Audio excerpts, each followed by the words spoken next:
Urdu records के मुअज़्ज़िज़ नाज़रीन, अस्सलामु अलैकुम। नाज़रीन, पाक आर्मी के जवान सिंधी लड़के के घर पहुंच गए जिसका मुर्गा गंदा पानी पीने की वजह से हलाक हो गया था। नाज़रीन, पाक आर्मी की तरफ से इस बच्चे को रहने के लिए टेंट दिया, गांव से पानी निकालने का इंतजाम किया और खाने के लिए राशन और दीगर जरूरियात जिंदगी भी फराहम की। नाज़रीन, वो लोग जो अपने हक के लिए आवाज बुलंद नहीं करते तो अल्लाह रब्बुल इज़्ज़त भी उनकी मदद नहीं करता। बिल्कुल इसी तरह जब इस सिंधी बच्चे का मुर्गा गंदा पानी पीने की वजह से मर गया तो उसने अपना सारा गुस्सा हुक्मरानों और बिलावल भुट्टो पर निकाल दिया।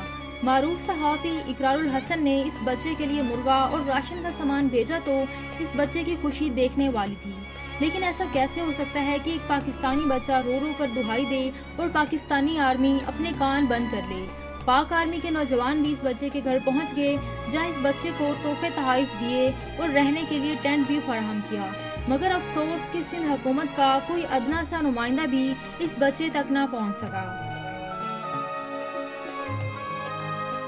नाज़रीन, इस सारे वाक़े पर आपका क्या कहना है? कमेंट बॉक्स में अपनी राय का इजहार जरूर करें। वीडियो पसंद आई है तो इस वीडियो को लाइक करते हुए अपने दोस्तों के साथ भी जरूर शेयर कीजिएगा और मज़ीद ऐसी मालूमाती वीडियोस देखने के लिए हमारा चैनल उर्दू रिकॉर्ड्स लाजमी से सब्सक्राइब कर लें।